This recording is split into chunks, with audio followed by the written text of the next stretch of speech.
Hello, everyone, and welcome to the Brownstone. I'm your host, Dr. Michele, and you are listening to Numbers Don't Lie. We learn to get out your feelings so you can make the best decisions for yourself, your family, and your business. So, guys, I have a treat for you, okay? We've been talking to phenomenal guests this past few weeks, most of them in the nonprofit space, helping you to tell your story, to make sure you're organized properly, planning, all that jazz, right? So today's guest fits right in there, except she takes the story and help you get some money with it. Okay. So I have an expert grant writer in the building that has won some major money. So if you are a nonprofit or a small business that's looking to secure more grants, because that's another way to pull in the resources you need so you can do the work that you really want to do. That's how I think about grants. To help you take the focus off of, oh, I got to get money. I got to do this. I got to do that. And then you end up in this rat race, always trying to get money, right? Instead of actually doing the work. We talked about that with our previous guests. We want you to actually do the work, and grants help you do that. So without further ado, Brownstone community, please welcome my friend, Theresa Pelham. Hello, everyone.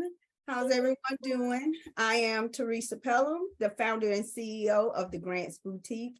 And yes, I am a grant writer. I help you find the money and get the money so you can do the work. I love it.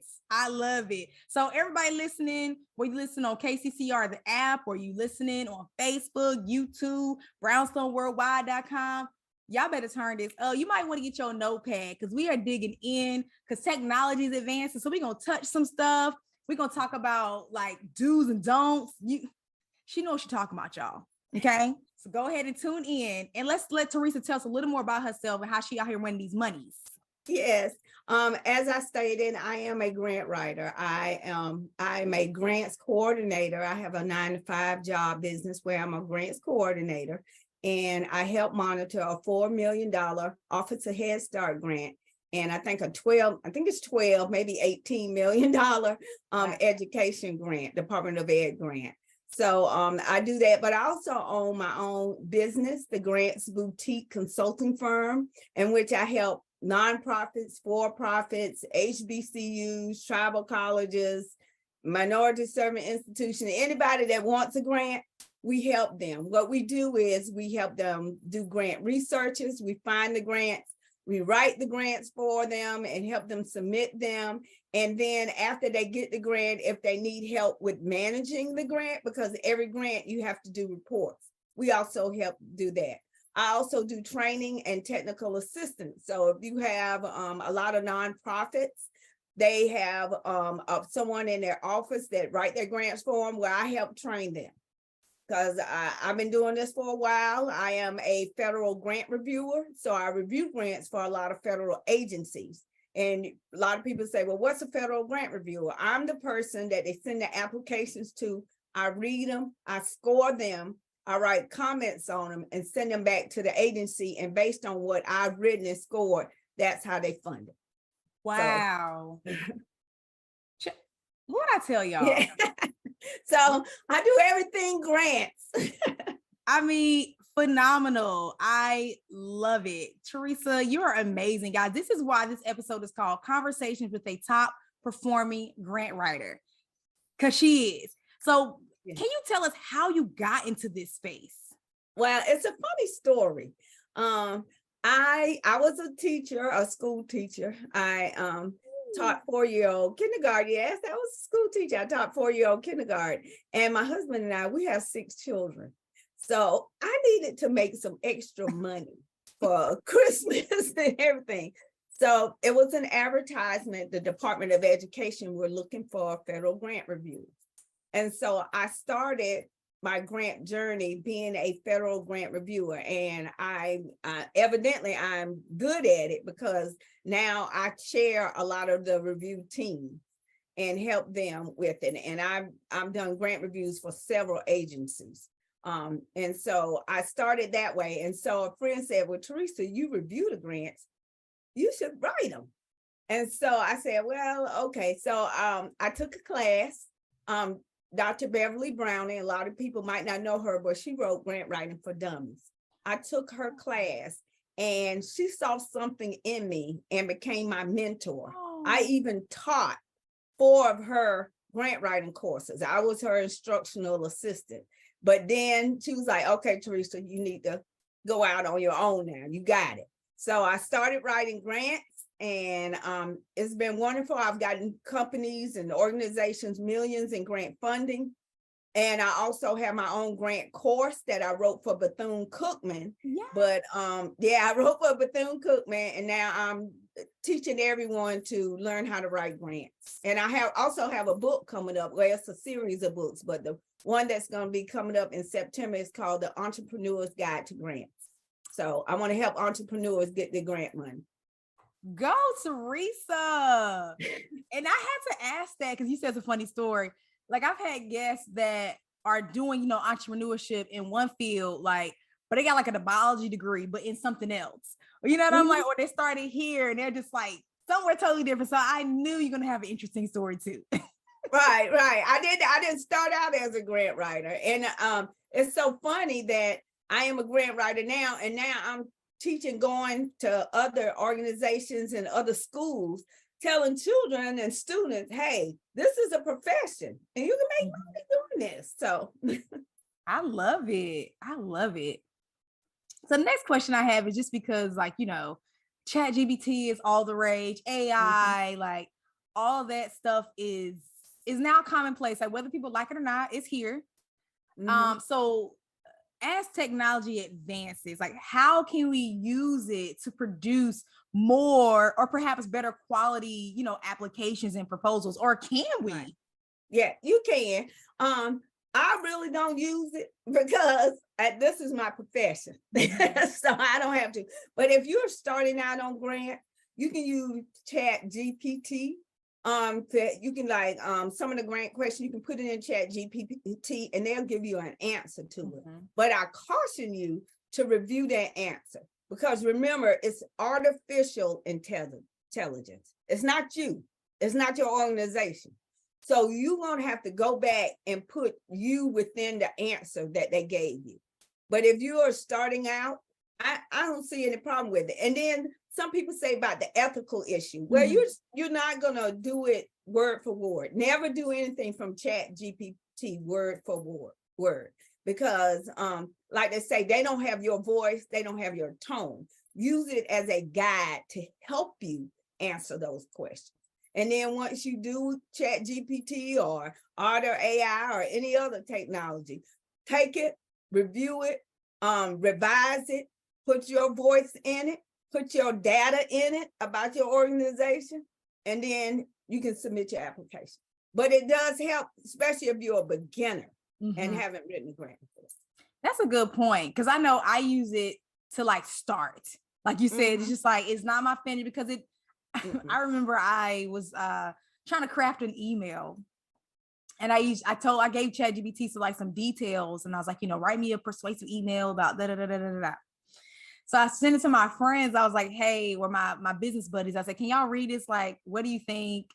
They was like, I mean, it's fine, but you're gonna put it in your voice? I was like, oh. Right. and as a federal grant reviewer, when you submit your application, I can tell if it's you or Chat GPT. So I'm telling you, yeah, I can tell. For federal reviewers, we can tell. So use it as a guide to help you, maybe get your thoughts organized, but don't just use Chat GPT for your answers. Don't do that. So since you opened that door, so I'm just gonna ask, and if you can't answer, it's okay. So since you guys know, like, okay, this is obviously you guys use some type of AI. Does that look bad? You know what I mean? Is it like look negative? It don't look bad, but when you fill out a grant application, the funder wants to know you. They want to know you and your organization. That's why I say you can use it as a guide, not as the definitive answers. Okay, it'll help you organize it. But what a funder wants to know, they want to know who you are and why they should give you their money. That's what they want to know. So you have to think. And when I tell people when they write grants, I think why I have such a high success is I don't think like a grant writer. I think like a funder. Ooh. I think about what the funder wants. I read the notice of funding opportunity, and then I say, okay, if I was this funder, what are they really asking me? And what do they want so I can get this money? I love that. So that's what you want to do. You want to not just think like a grant writer or think like your organization. Of course, a lot of nonprofits say, oh, this is my baby. I love it. This is why I do it. I understand that, but you got to come outside of yourself and think like that funder, because this funder has millions of dollars or hundreds of thousands of dollars to give you. And you want to persuade them that, hey, my organization, my business is the best way for help you impact the community. I love that. That's so funny you say that, because that's literally how I am as a student. Because I was a teacher, when I'm like taking tests, I'm like, I know what you're trying to ask me. Like I immediately know. Or like I'm helping my niece with stuff and I'm like, I see what they're trying to help you do, but they're not giving you enough information. Like I just have that perspective. So that's a really great point, because that's an advantage. Right. So I'm like, I know I used to do well on my test because I knew exactly what they were trying to ask me while other people were confused, because I had a perspective. So y'all, Teresa just told you she got a cutting edge. Okay. So I mean, I never thought about it like that. So y'all definitely need to connect with her. Go ahead. Yeah, and another thing, when you read that, it's when you go for a grant, they send out a notice of funding opportunity. And that tells you everything that the funder wants to go into a grant application. It's a guide. It's your guide. A lot of people maybe read it one time. I'm gonna give you a little grant writer tip. I read that, and I've been doing it for years. I read that notice of funding opportunity 3 times. Wow. One time, just to get me familiar with what they want. The second time, I use my highlighter, and I highlight main points. I use several colors. All the ands, I may put it yellow. All the ors, I put it blue, because a lot of times when I read grant applications that have been submitted, they miss information because they didn't see the and, or they didn't see the or. So I do that. And then I read it the 3rd time to really hone in what I'm writing. And then I start writing. So you submitted grant application after grant application have come up empty, right? You thought you gave them everything that they're looking for. You answered all the questions, but it just doesn't seem to make the cut. Chances are you've been doing it wrong. But that is what we're here to show you here at Grant Success Unlocked. This workshop will tell you exactly what grant funders want and what grant reviewers are looking for, so you can give them an application that wows. We're going to show you how to quantify your impact, so that way it's a no-brainer to give you the money to further the mission and the vision that you have. Invite your colleagues, because this workshop is going to revolutionize how you write applications from here on out. I promise you, you do not want to miss it. Register now at grantsuccessunlocked.com. That's grantsuccessunlocked.com. Click the link now before seats fill up, and I'm going to see you there. You are listening to Numbers Don't Lie on KCCR the Brownstone with me, Dr. Michele. I have my special guest, Theresa Pelham, dropping some major nuggets about the grant writing business. Like, you got to think differently. This is so good. So you just joined in right now. You got to make sure you head over to brownstoneworldwide.com to catch the whole thing. Like this, the last part of the show, we about halfway through the show, is not going to do it justice. You need to hear her from the beginning. You make sure you connect with us on Facebook, Brownstone Worldwide, and you can hear it there. Check out brownstoneworldwide.com. We have tons of stuff going on. We have articles, news. We also have Brownstone Living Magazine, where we have just different ways to connect with each other, because the Brownstone Worldwide is a community where we get to use our voices and tell our stories our way. You can subscribe very cheaply. You can even be an advertiser. Okay. So very inexpensive opportunities. You better get it in before the price go up. That's all I'm going to say. Teresa, you out here just giving it to us. Okay. You got the sauce, girl.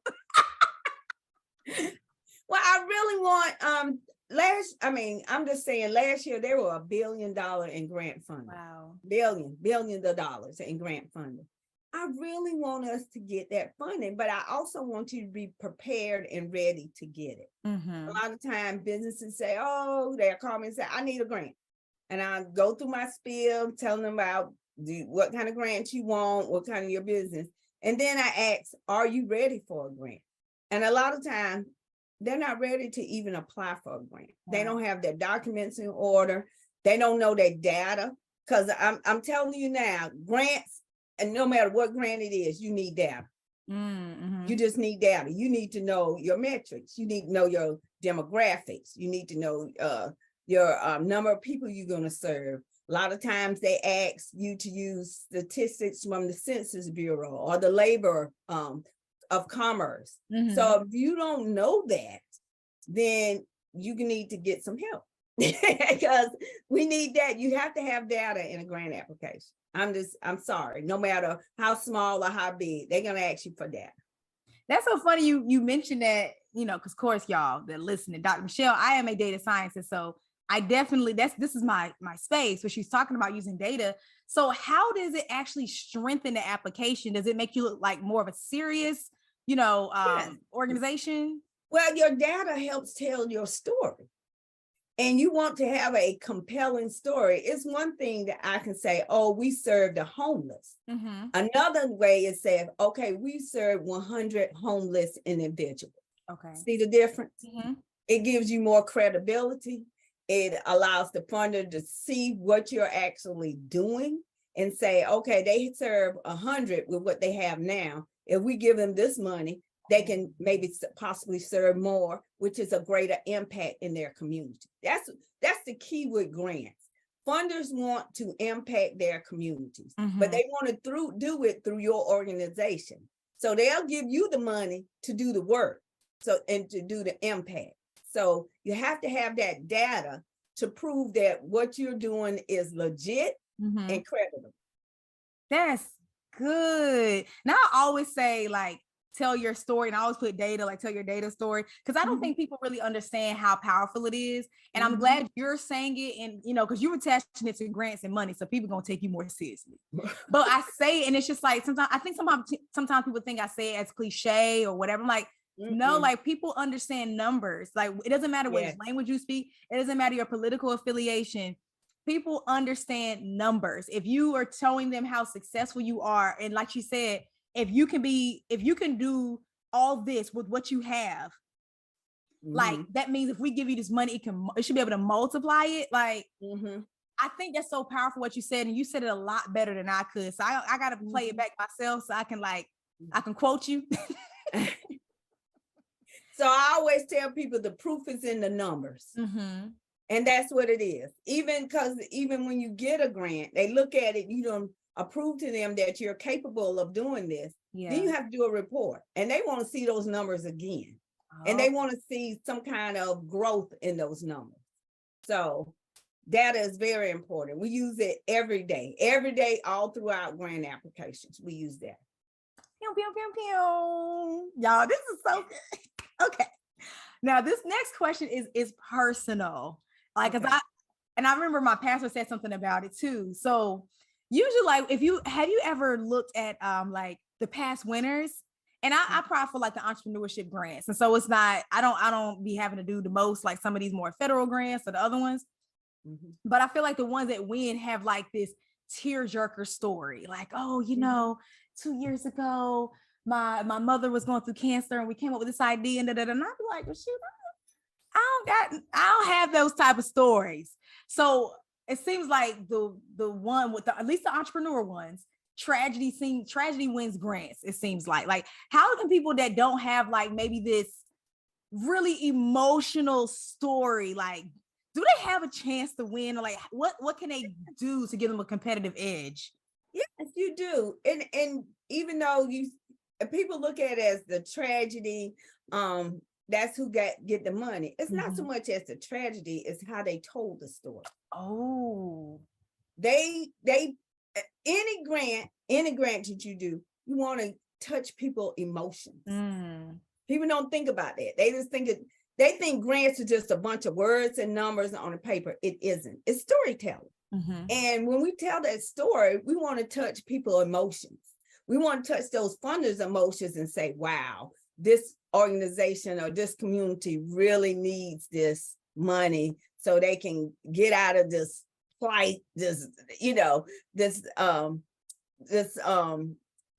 poverty or whatever. So I know it sounds bad, but doom and gloom when you do your needs assessment, they want to see the doom and gloom. Because if everything is okay, then you don't need the money. Yeah.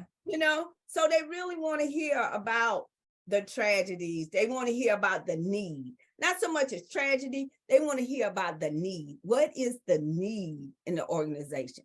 And how can you tell that story? How can you help me have a visual? That's what I always tell them. When you write your grant needs, it's called, they usually have a session in the grants called needs, your needs, or whatever. So in the needs part, you're telling them why you need this funding. And so in this need, because it's a need, you have to show them, you have to write so you can give them a visual of the doom and gloom of why you need this money and why is it so important. So that's why they win, because they know how to tell the story. So they know how to show the need. So clearly I need to sign up for your class, because clearly my storytelling is not that good. And honestly, storytelling is fairly new to me. And I think it's fairly new to a lot of people, because like you said, like, I'm very straightforward. I'm very direct. And I'm pretty sure it's a lot of people out there like me. It's just like, okay, you ask me a question, I'm going to answer directly. Like, I don't have all the flowery words. Like Teresa, that's why English was not one of my favorite subjects. One, the books were terrible. But two, like the symbolism and like, using the language and writing these essays, I'm just like, I really have to use all these words? Like, why I got to write a 5-page paper to say this one thing? Like, that always bothered me. So I'm learning now. Right. And that's the trick is, but when I'm going back to the notice of funding opportunity, because it tells you, when I tell you to highlight, you got to highlight those buzzwords in that notice of funding opportunity. And actually, I use some of the language that's in the NOFO into my answers. And see, some people don't know that. Use what they giving you and put it in your answers, And so you got to look at those buzzwords and expand on them. That makes perfect sense, because when you apply for a job, you want to put those words in your application, in the essay part, or on your resume.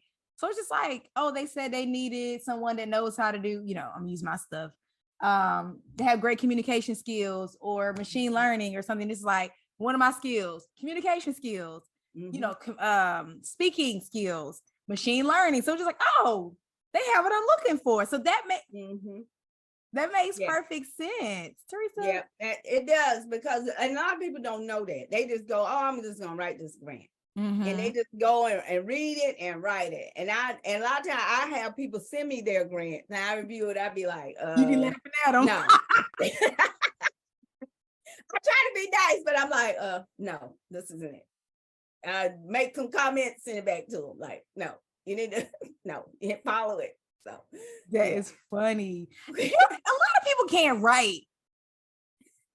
It's true. And I'm not talking about like, oh, they're a great storyteller. They know how to really put the words together. I'm talking about grammar, like throwing a period in there and a comma every now and then. Yeah. I always tell people, don't have run-on sentences. Girl. You have one sentence, answer 4 questions in that one sentence. Put some periods, because now I'm just telling you this because as a grant reviewer, we read application. That application may have 250 pages. My eyes keep going. I may miss something, not intentionally, but that period causes my eye to stop. I'm like, oh, stop. So you got to make sure you have your punctuation and your grammar correct. That's just a little federal grant reviewer thing. Baby, that's good etiquette. If you're gonna write something, let's use some punctuation up in there. Yeah, because and I always tell when people write grants too, always put headings. If the NOFO say, give me the community needs or something, how you going to implement it, just put implementation and then tell me how you're going to implement it. Put the needs of the community and put headers. Just don't have all of them run together. That's just good. Don't have all of them run together. That's just a little tip. No, that makes complete sense. Yeah. Okay. So what advice would you give someone who's just starting to write grants for their business or nonprofit? And I know you already gave one about, if you're going to use AI tools, it's okay if you're just starting, but put in your own voice. But what other advice could you give folks like me? Don't chase after the money. Stay true to your mission. That's like the second time I heard that today. Seriously. Yeah, I always have people who come to me and they might be doing babysitting, but then they want to get a grant for dog walking because they see the money. Don't change your mission. In our industry, it's called mission creep. You're getting away from what you said your mission is going to be. So don't do that. Don't chase after the money. There are grants out, let me tell you, there are grants out there basically for everything. You just have to find the right grant for you. Mm-hmm. Don't change your mission. Stay true to the course and you'll find a grant. You'll find a grant. Also, a lot of times people say, oh, I want a grant for my business. It might not be a grant for your business, but it may be a grant for your project.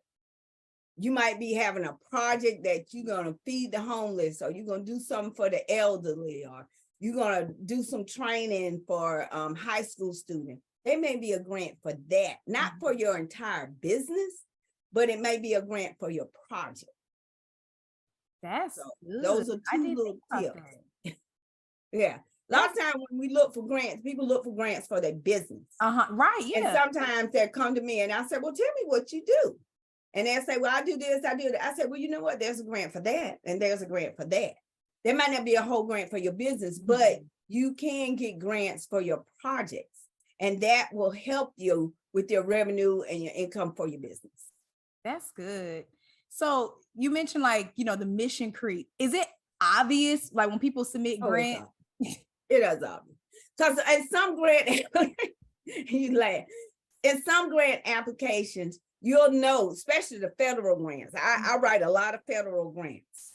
Those are the high ticket dollar. That's a high dollar amount. They give out millions, but I write a lot of those grants. And those grants always ask you, tell us any other grant opportunities that you applied to. And the reason why, we looking to see, oh, okay, they done applied for this. They talking about they want this grant for this, but now they applied that grant. It's the same thing. You babysitting, now you want a grant for dog walk. So we look at that.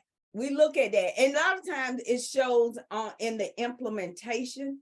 We can read it. And if they don't thoroughly tell us how they're going to implement their project or what are they applying the grant for, we kind of know that, yeah, they ain't said, they didn't really describe what they're going to do. They gave us some general information. So yeah, we kind of know.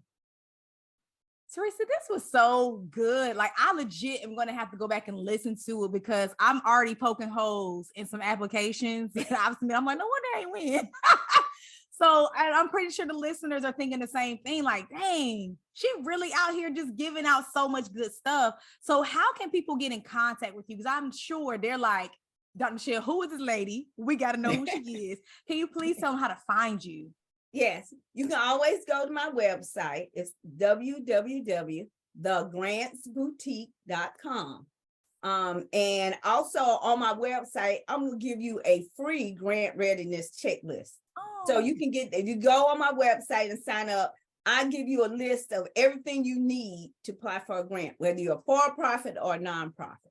And that kind of help you get your documents ready, get everything together to apply for a grant. Then you also can go to and contact me on LinkedIn. I'm just Theresa Pelham. You'll see me, grant writer. And you can go and message me that way if you would like and connect with me. I'm always looking for connections. I always post things on LinkedIn. And then I also have a Facebook group. It's called Theresa Pelham, but I also got a Facebook called The Winning Grant Formula. And I don't know. Well, I don't know. It'll be up. It was some Facebook do some things. so, but it's called The Winning Grant Formula. Awesome.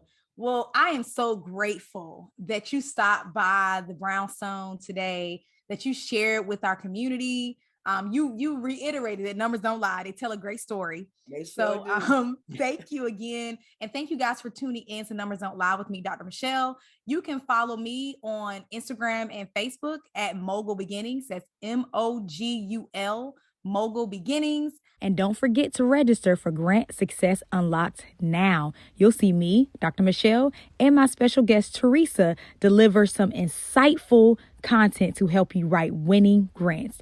Register now at grantsuccessunlocked.com.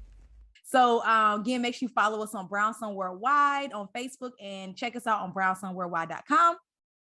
Again, thank you guys for tuning in and have a great